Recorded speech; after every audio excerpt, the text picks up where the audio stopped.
پچھلی امتوں میں وہ گناہ ہوتے تھے جو آج ہم کر رہے ہیں، ان کی شکلیں بندروں کی طرح بنا دی جاتی بے شک کہا گیا کہ ہفتے کے روز آپ کو شکار نہیں کرنا ہے، تو ان لوگوں نے شکار اس طور پہ نہیں کیا کہ اوپنلی کرتے، بلکہ جن نہروں سے مچھلیاں جاتی تھیں ان نہروں سے انہوں نے، جس کو ہم لوگ اپنے وہاں پہ بولتے ہیں برا ڈالنا ہے نا، مڈیلے سی بنا لی، اور وہ پانی آتا تھا، پانی کے ساتھ مچھلی بھی آ جاتی تھی، معاذ اللہ خدائے پاک کے ساتھ وہ اپنے گمان میں دھوکہ دے رہے تھے، حالانکہ کوئی خدا کو دھوکہ نہیں دے سکتا۔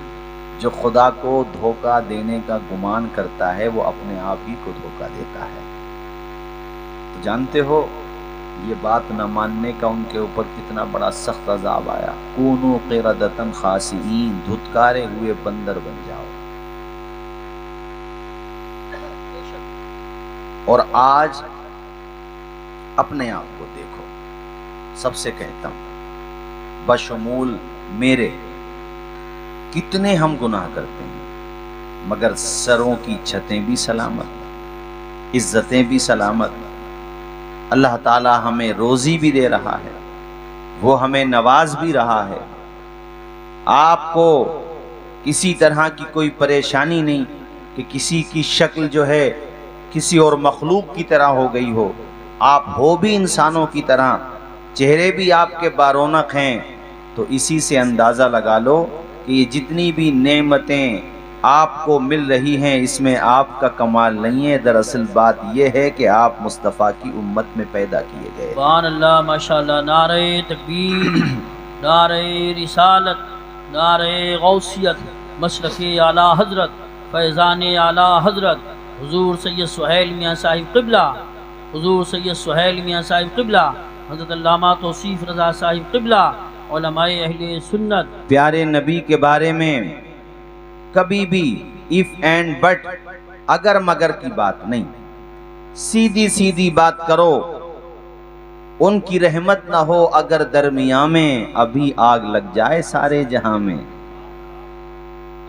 اور یہ کوئی کہانی شریف نہیں ہے، قرآن شریف ہے۔ بے شک کہا تھا پیارے نبی سے آ کر کے مکہ کے کفار نے کہ آپ کہو نا اپنے خدا سے ہم پہ پتھر برسا دے، ہم نہیں مانتے آپ کے خدا کو اور آپ کو، تو برسائے ہم پہ پتھر آپ کا خدا، سب کچھ جب اسی کا ہے تو وہ ہم پہ پتھر کیوں نہیں برساتا؟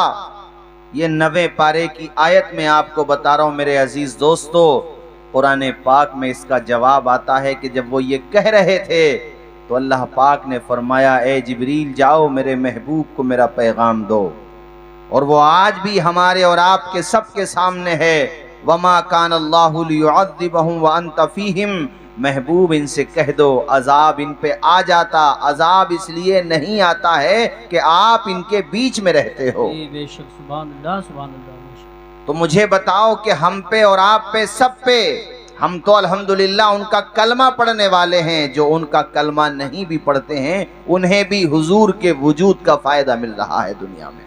بے شک عام عذاب اسی لیے نہیں آتا۔ تو کبھی بھی معصوم پور کے لوگوں سے ہی نہیں کہہ رہا ہوں میں، سب سے کہہ رہا ہوں، جب ان کا کلمہ پڑھتے ہو، ان سے محبت کرتے ہو، تو ان کے حوالے سے کمزور باتیں نہ کیا کرو، اپنے آپ کو دیکھو۔ ایام حضور پاک مسلسل روزے رکھتے تھے، جن کو صوم وصال کہتے ہیں، لگاتار روزے رکھتے تھے، صحابہ نے بھی لگاتار روزے رکھنا شروع کیے، کمزوری ہونے لگی، حضور نے فرمایا صحابہ تم لگاتار روزے رکھ رہے ہو؟ کہا یا رسول اللہ آپ کو دیکھا تو رکھ، اور یہ بھی کوئی کہانی شریف نہیں ہے، جھوٹی کہانی شریف، یہ مسلم شریف ہے، حدیث شریف، اور اسے وہ بھی مانتے ہیں جو اس بات کو نہیں مانتے ہیں جس بات کو ہم آپ کو بتا رہے ہیں۔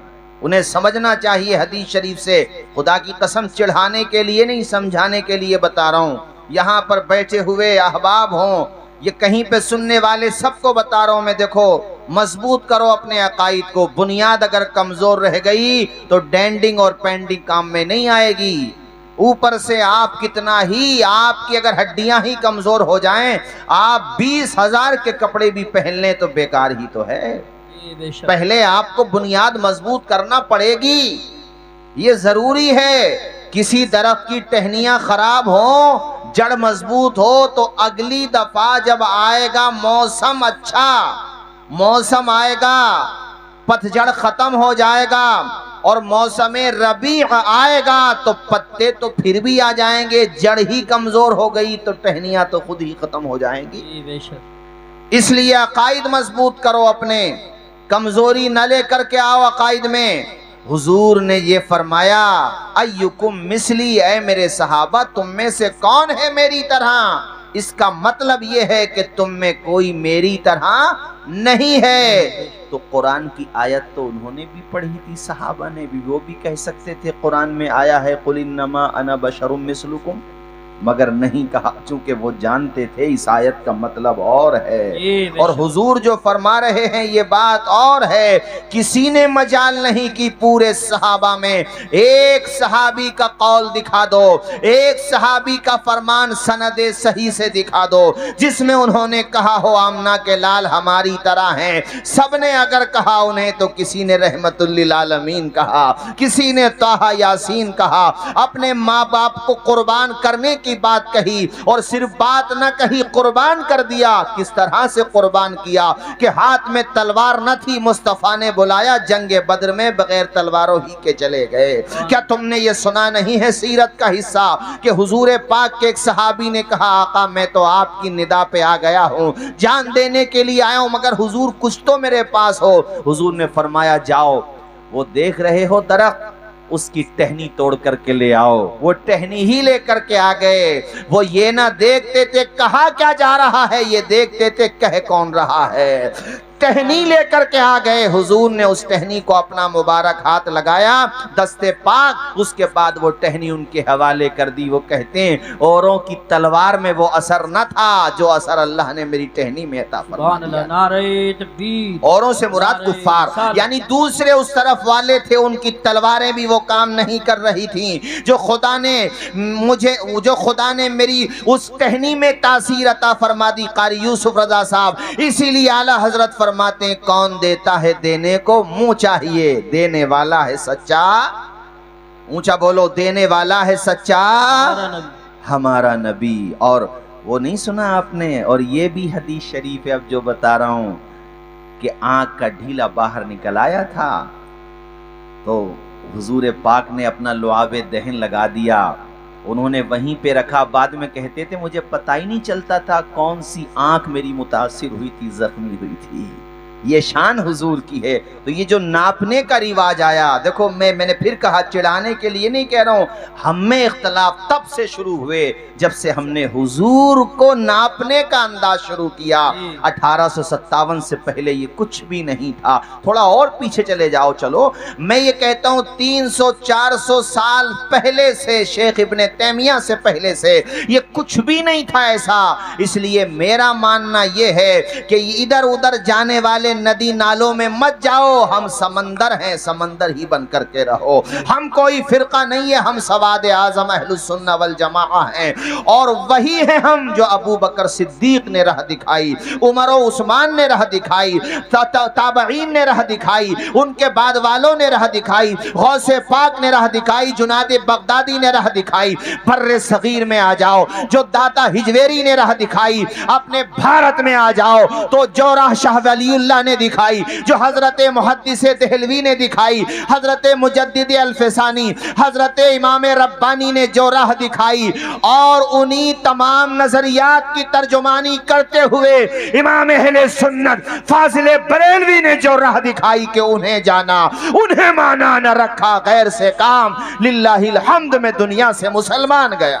نعرہ تکبیر، نعرہ رسالت، نعرہ غوثیت، مسلک اعلیٰ حضرت، فیضان اعلیٰ حضرت حضور سید سہیل میاں صاحب قبلہ، ایسا ہو حضرت سکتا مولانا ہے، توصیف رضا صاحب قبلہ، ایسا ہو سکتا ہے کہ ہمارے خطیب کے انداز بیان سے کسی کو تکلیف پہنچتی ہو اور وہ اصل میٹر نہ سمجھ پاتا ہو، ایسا ہو سکتا ہے کہ ہمارے انداز بیان سے تکلیف ہو جاتی ہو، مگر تم نے ہمارے اسٹیجوں سے کبھی وہ جملے نہیں سنے ہوں گے جو حضور کے بارے میں ہلکے جملے ہوتے ہوں، حضور کی ناموس کے حوالے سے معمول نہیں۔ جب بھی ہم بات کریں گے آپ ان لوگوں کو سنتے ہو تو ان سے یہ بھی تو پوچھو۔ وہ یہاں تک بیان کرتے ہیں کہ حضور گھر کا کام کر لیا کرتے تھے، حضور اپنے کپڑے سل لیا کرتے تھے، حضور پاک امی حلیمہ کی بکریوں کے پیچھے چلتے تھے۔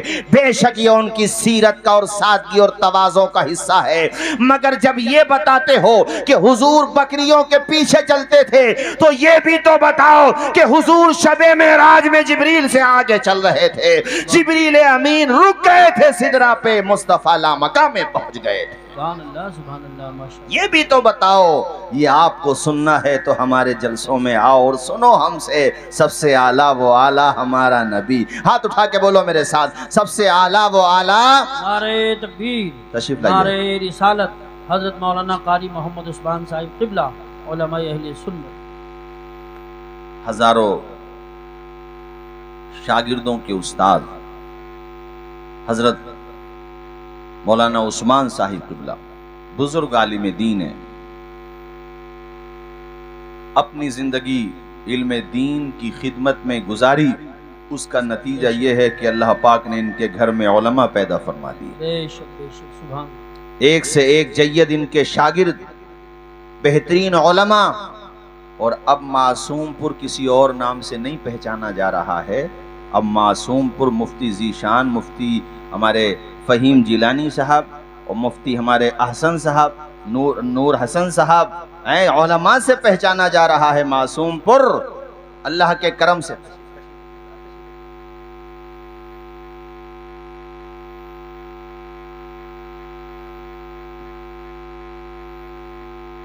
پڑھیے میرے ساتھ سارے لوگ، سب سے اعلیٰ وہ اعلیٰ، اونچا، سب سے اعلیٰ وہ اعلیٰ، سب سے بالا وہ بالا، خلق سے اولیاء، اولیاء سے رسول، اور رسولوں سے اعلیٰ۔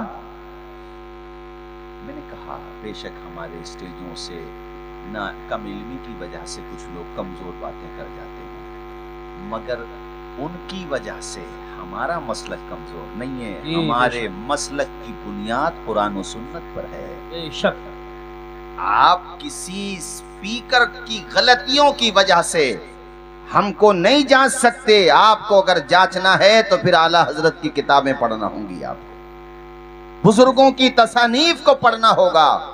آپ پڑھیں گے تو سمجھیں گے، اور جب سمجھیں گے تو انشاءاللہ ایک دن مان بھی لیں گے۔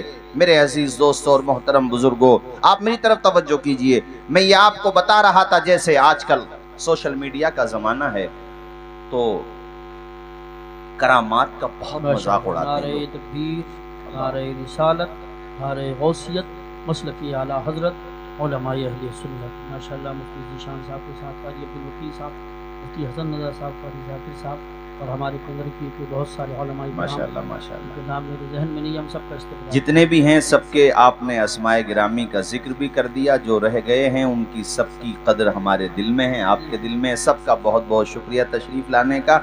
ان کے آنے کی خوشی میں بھی ایک دفعہ بول دو زور سے سبحان اللہ۔ سبحان اللہ ماشاءاللہ۔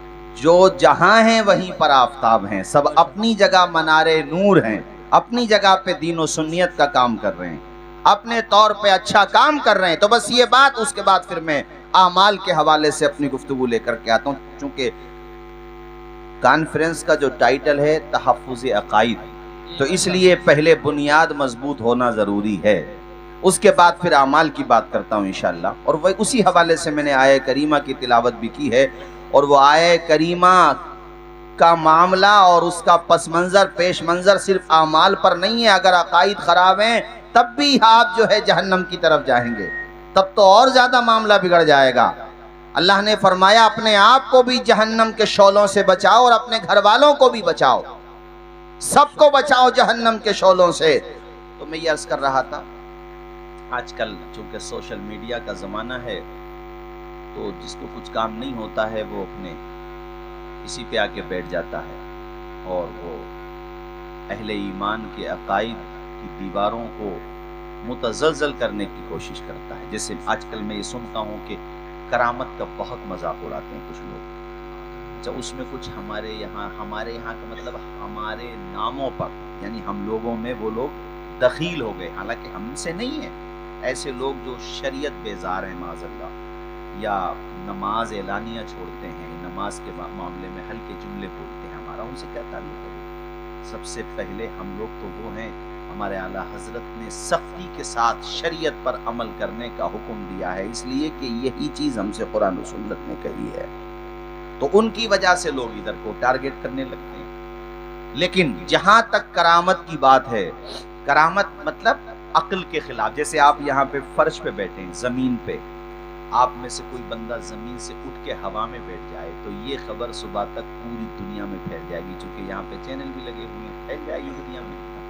یہ عادت کے خلاف ہے، آپ بیٹھے ہیں تو آپ کو فرش پہ بیٹھنا ہے، کرسی پہ بیٹھنا ہے، ہوا میں نہیں بیٹھ سکتے آپ، کیونکہ یہ عادت کے خلاف ہے۔ لیکن کوئی بیٹھ گیا، آپ بیٹھے تو یہ عادت کے خلاف ہو جائے گا، ایک دم مشہور ہو جائیں گے آپ، یعنی یہ کام ایسا سرزد ہو گیا آپ سے جو ہوتا نہیں ہے، یہ مطلب ہوتا ہے کرامت کا۔ میرے عزیز دوستو، اس کے ثبوت کی اگر بات کریں تو یہ کوئی کہانیاں نہیں ہیں، کرامت کا ثبوت تو قرآن پاک سے ہے۔ زور سے بولو کہاں سے ہے؟ تو جو مذاق اڑاتا ہے وہ ایک دفعہ یہ سوچ لے کہ جب کرامت کا ثبوت قرآن سے ہے اور ایسا ہوا ہے تو اس امت کے اولیاء کرام سے بھی اس طرح کے معاملات سرزد ہو جاتے ہیں، تو تعجب کس بات کی ہے؟ وہاں پہ عقل کے گھوڑے کیوں دوڑائے جائیں کہ یہ کیسے ہو گیا؟ خدا کے بندوں، جو سمجھ میں نہیں آیا اسی کو تو کرامت کہتے ہیں نا، جو عقل میں نہیں آیا اسی کو کرامت کہتے ہیں۔ جیسے سورہ نمل کی آیتیں دیکھیے 19ویں پارے میں، کہ جب سلیمان علیہ السلام نے اپنے دربار میں کہا کہ مجھے بلقیس کا تخت چاہیے، جو کم و بیش 2000 کلومیٹر دور تھا۔ زور سے بولیے کتنے ہزار کلومیٹر دور؟ ماشاءاللہ، نعرہ تکبیر، نعرہ رسالت، نعرہ غوثیت، مسلک اعلیٰ حضرت مفتی ذیشان صاحب نے بتایا، ڈاکٹر محمود صاحب جو ضلع پنچایت میں امیدوار ہیں، 10,000 روپے جلسے کے لیے دے کے جا رہے ہیں، اللہ قبول فرمائے، اور انہیں کہیں جانا ہے اس لیے اجلت میں وہ چلے گئے، 10,000 روپے جلسے کے لیے پیش کیا، اللہ قبول فرمائے، اللہ تعالیٰ قبول فرمائے، زور سے بولیے آمین، اللہ پاک قبول فرمائے۔ 2000 کلومیٹر دور سے تخت آنا تھا، 2000 کلومیٹر دور کم و بیش۔ بلقیس بالکل قریب آ چکی تھیں، سلیمان علیہ السلام یہ چاہ رہے تھے بلقیس کے آنے سے پہلے ان کا تخت میرے دربار میں آ جائے۔ آپ نے اپنے دربار میں کہا ایکم یاتینی بعرشہا، کون ہے جو بلقیس کا تخت میرے دربار میں لے کر کے آئے گا؟ یہ کہانی شریف نہیں ہے معصوم پور کے لوگوں، یہ قرآن شریف ہے۔ اگر ذرا سا بھی ڈاؤٹ آیا نا تو سوچ لو کیا انجام ہوگا۔ حضرت مولانا عثمان صاحب قبلہ کوئی حکم شرعی سرزد کریں، اس سے پہلے اند اللہ تم کیا ہو جاؤ گے، خود سوچو آپ لوگ۔ اگر کوئی یہ سوچے کہ یہ کیا کہہ رہے ہیں مولانا صاحب، یہ قرآن شریف سے بتا رہا ہوں، اور یہ سب صراحت النص ہے، میں تفسیر بھی نہیں بتا رہا ہوں، بالکل سیدھا سیدھا ترجمہ، بس تمہیں سمجھانے کے لیے کچھ وضاحت کر رہا ہوں۔ ساتھ میں ایک جن کھڑا ہوا، اور چلو جن کھڑا ہوا یا اس نے بیٹھ کے جیسے بھی کہا، اس جن نے کہا حضرت میں وہ تخت لے کے آ جاؤں گا آپ کی مجلس ختم ہونے سے پہلے، یعنی محفل آپ کی بعد میں ختم ہوگی، نشست آپ کی بعد میں برخاست ہوگی، تخت پہلے آ جائے گا۔ کہا ٹھیک ہے۔ اس کے بعد قرآن پاک فرماتا ہے قال الذی عنده علم من الکتاب، قرآن پاک ہے، یہ سوچو۔ اب وہ بولے جن کے پاس کتاب کا علم ہے، اور وہ کیا بولے کہ اے اللہ کے پیغمبر سلیمان، تخت بلقیس آپ کے پاس آ جائے گا آپ کی پلک جھپکنے سے پہلے۔ سبحان اللہ، زور سے بولو یار ذرا، میں نے قرآن کی آیت کا ترجمہ سنایا ہے، پلک جھپکنے سے پہلے۔ اور صرف دعویٰ نہ کیا، وہاں بیٹھے ہوئے روڈ کے کنارے پر اگر ان سے میں کوئی چیز منگاؤں اسٹیج تک، پلک جھپکنے سے پہلے تو وہ بھی نہیں لا پائیں گے یہاں۔ وہ 2000 کلومیٹر دور سے کئی دروازوں میں بند، حالانکہ باڈی گارڈ بھی لگے ہوئے ہیں، فوجی دستے حفاظت کے طور پہ لگے ہوئے، اور کوئی لگے ہوئے نہ بھی ہو تب بھی کم و بیش 2000 کلومیٹر دور سے تخت آنا، وہ بھی پلک جھپکنے سے پہلے، یہ عقل میں آ رہا ہے؟ زور سے بولو یہ عقل میں آ رہا ہے؟ مگر یہ قرآن میں آیا ہے کہ ایسا ہوا ہے، صرف دعویٰ نہیں کیا، لا کے دکھا دیا۔ اللہ کے بندو خود سوچو، جب سلیمان کے صحابی کی پاور یہ ہے روحانی، تو مصطفیٰ کے غلاموں کی پاور کتنی سبحان ہوگی؟ اللہ، ماشاء اللہ ماشاء اللہ۔ یہ کیوں نہیں سوچتے، کیوں غور نہیں کرتے کہ جب سلیمان علیہ السلام کے صحابی کو اللہ نے روحانی یہ طاقت دی ہے اور الفاظ یہ ہیں میں لے کر کے آؤں گا، میں لے کر کے آؤں گا، تو خلاف عادت کسی چیز کی نسبت اپنی طرف کرنا یہ شرک اگر ہے تو اس آیت کا کیا جواب دو گے؟ بے شک بے شک۔ اب میں کہتا ہوں کہ جو آپ کا جواب ہوگا نا وہی ہمارا جواب ہے، حقیقت و مجاز کا فرق کرنا پڑے گا۔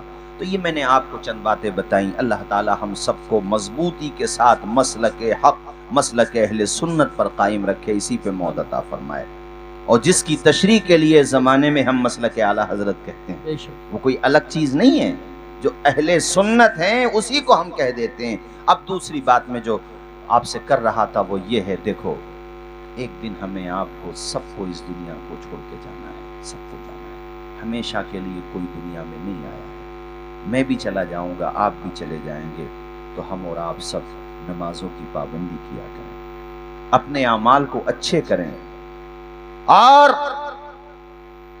نوجوانوں سے کہوں گا اے جوانوں اپنی جوانیاں نشے میں برباد نہ کرو، جوئے میں برباد نہ کرو، اے جوانوں اپنے آپ کو ماں باپ کا نافرمان نہ بناؤ۔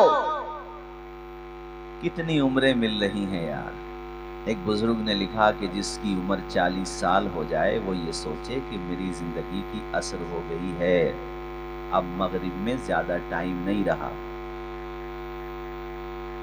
40 سال عمر ہونے کے بعد سوچو اثر ہو گئی، مغرب میں زیادہ ٹائم نہیں رہا، مغرب بھی ہو جائے گی، مگر ہم بعض 80 سال کی عمر ہو گئی، وہ یہ سوچ رہے ہیں شاید دوبارہ جوانی آ جائے گی۔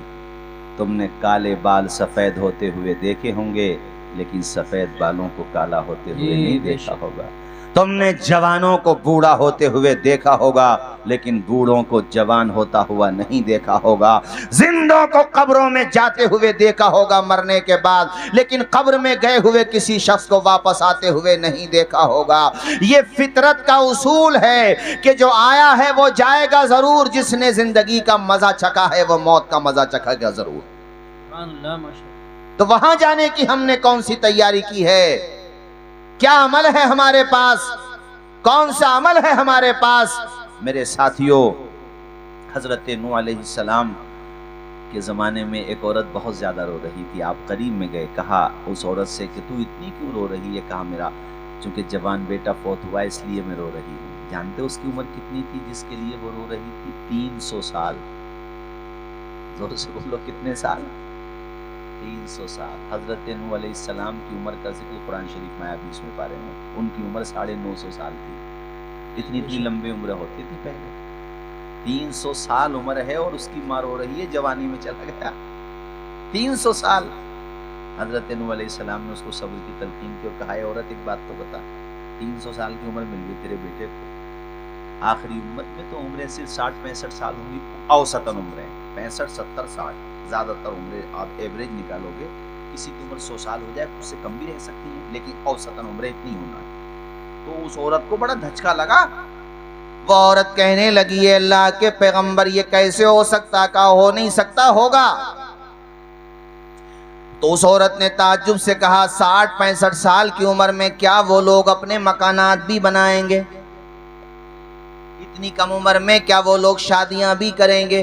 اتنی کم عمر میں کیا وہ لوگ اچھے کھانے بھی کھائیں گے، اچھے لباس بھی پہنیں گے؟